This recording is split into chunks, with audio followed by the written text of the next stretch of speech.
Hi everybody, I'm amending this painting video because I made a discovery after I painted it, and it's unfortunate, but Rust-Oleum apparently either changed their formula or it just doesn't stick to the aircraft grade aluminum that Thermodyne uses. It also had a problem sticking to the brackets. So I had to soak the brackets, or soak the pieces, in a mild solution of lye and water. Unfortunately, it was left out in the sun and it etched it a little bit, but that's okay because you want to etch this. What you're going to need to do is sand it or use a scuff pad, something like that. Paint it with self-etching primer and then paint it with your color. And the rest of the video will just show you about painting in between pieces and everything. Here's my bracket. It's been taken apart. It's partially primed. I got to finish it, and that's pretty much the amendment to this. Remember, you want to sand this. Use it doesn't matter because it's going to be up in the air. Sand it, and then use the etching primer. This Rust-Oleum self-etching primer. And put a thin coat on there, and then use your desired color. Thanks everybody, my apologies. Hello everybody, the Wind Turbine King here. I want to talk about how to prepare and paint your Thermodyne wind turbine before assembly. The reason why you want to paint everything before you put it together is when you have two pieces of steel together like this, moisture can get behind it and you start having streaks of rust similar to what you'd see on a big boat or a ship. Well, we want to try to prevent that as much as possible. When these parts are cut, they use machine oil and to keep the pieces from rusting, and so they can slide around on the machine. So they sometimes have a coat of oil on them, sometimes they don't. These particular pieces feel like they're all dry. These are plated with cadmium plating. You really don't need to paint it, but for consistency and so everything would look right and the same, it's probably a good idea to paint it, but I'm going to show you how to do it anyway.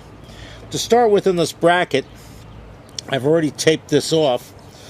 On a 2-wire system, and a 3-wire system, a ground is made through here. I've already pre-taped this one. You want to tape the other one before you go and put your paint on it. Now, using some acetone, which you can get in Lowe's, Home Depot, just about any hardware store. I use a lot of it, so I buy it in a gallon, but you can get it in quarts. You want to wet a rag and wipe your pieces off, just like this. What this does is it'll take all that machining oil off, and incidentally, acetone will get to your gloves. So if you're going to wear anything, you might wear a rubber glove. You can see what I took off of that already. You might want to wear a rubber glove and then put a good quality cloth glove over it if you don't want to get this on your hands, but it won't hurt you. So you wipe off all these pieces, and the reason you do this is so the paint won't come off and it'll stick. And make sure you get everything and in the corners too. There we go, there's 2.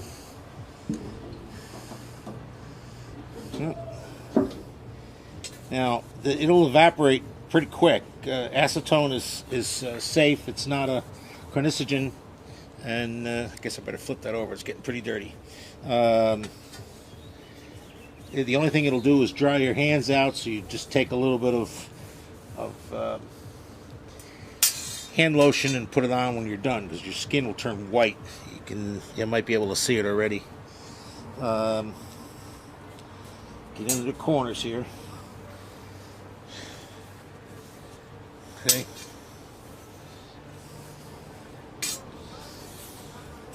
Try to do your edges too, because that's just as important. These are stamped, and the edges are not sharp, so there's little risk of you cutting yourself on them. So these are quality cut, and they're cut with some thought and purpose behind them.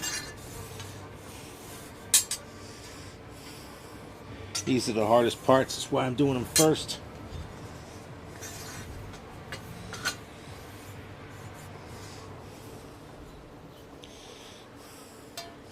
Okay, those are the tail rails. We'll spin my sock around again.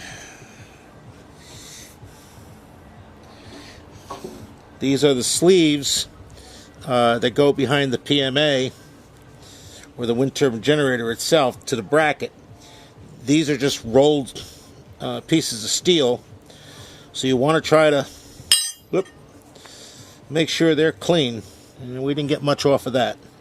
This is the hub. It's made of a low carbon steel. It's not going to rust a lot, but it's sure going to be a lot prettier if it's you know, they're all one color. This piece here is for the roller assembly, which is an option. The roller assembly lets your turbine spin freer and easier. Give you a quick spin here inside on the edges. Then we get the bracket here. Make sure we get everything off there. Chances are this bracket does not have anything on it, because it's been plated, which means when they plated it, they had to wash the part to get any oil off of it first. Get all the edges. Make sure I get down the corners here. Acetone will also etch a little bit. It won't do that much edging on the metal, but it does open it up a little bit. I'm just going to collapse this a little bit to make it easier to paint.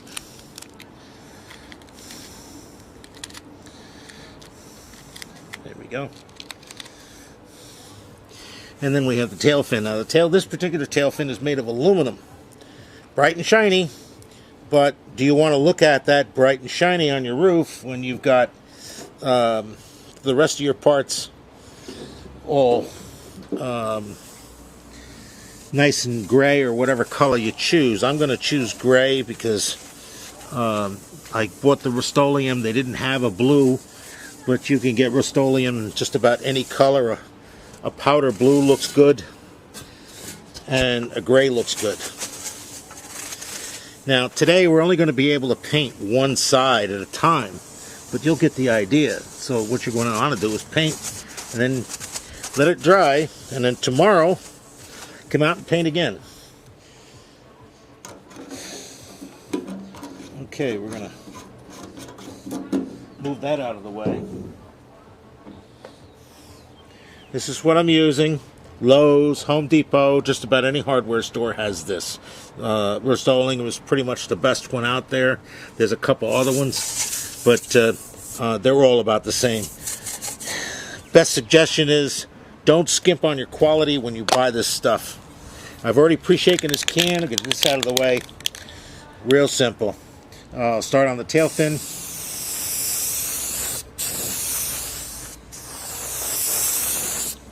I'm not going to waste your time on showing you how to paint, but you want to keep your spray can about 6-8 inches away. Make sure you get your edges. And then tomorrow when you flip it over, you can repaint your edges again. Paint this. Get the edges, get inside the little holes. And remember, you're painting one way. When you flip the piece over, rotate the piece so that you're sure that you get all the edges. You want to spin the piece around like that because the spray doesn't get into there. There you go. See? You don't need a lot, but you want even coats. So make sure your coats are even and everything is covered, because once winter comes, moisture can get underneath there if you're not completely covered, and it could heave the paint. Oops, darn, I didn't want to do that. Okay, well, you got the idea. I'll skip that for now so I don't waste your time and of course your rails. Now if you see the paint kind of like bundle up anywhere, which it's not doing here, kind of look like it's spreading out, you want to, that's a spot that you missed with the acetone. Darn you. You're going to want to wipe that spot off again. I don't seem to have it here. Everything is nice and smooth and flat. If you want to second coat it, that's a good idea. That's probably an excellent idea. These little guys here, if you want to stand them up on something, you can. You don't want to paint the bolts because the bolts make ground, just like it makes a ground in here. Now I'll have to take a rag and wipe that overspray out of there, but the ground is made through here and here on a 2-wire system to your pole. It's also grounding for the 3-wire system so that you can actually lightning ground it. You can connect it to a lightning rod. And that should just about cover the right way of painting your PMA mounting brackets. The next we'll talk about is painting the PMA itself, and we're going to talk about wiring, connecting your wires with the solder method, which is the best method, and some shrink wrap. The size of the wire you should be using. We're going to talk about a whole bunch of things on the assembly of this, but for right now, the reason you're painting this, and I'll remind you, is so that when you put those two pieces together, they won't rust behind it, because the moisture won't get back there and cause the metal to rust. Let's face it, I'm lazy. I don't want to be going up on my roof every year and messing around with my wind turbine. I just want to put it up there as I have in the past and leave it there and let it make me some money. Thanks, everybody. I hope this was helpful. Thank you.